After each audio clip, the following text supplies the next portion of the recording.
Ayan po, no, may nag-aayos ng baklad. Tignan natin yan, no. Ayan. May nag-aayos ng baklad doon. Ayan, nag-aayos ng baklad. Init. Alas na siguro mga alas 4:30, mga 5 na. Galing na ako doon. Naputulan ako ng ano, nasabit ang lure ko. Doon si Jake. Yan, wala kami huli. Yan. Yan po. May nag-ayos ng bakla doon.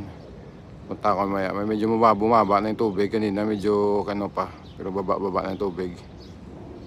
Maya punta na ako ulit doon para sana makahuli, makastrike. Nag-ayos ng baklad.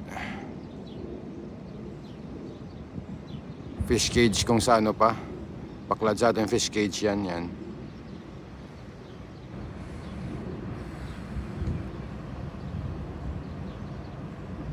Wala pa kaming huli. Yan. Medyo mainit pa eh.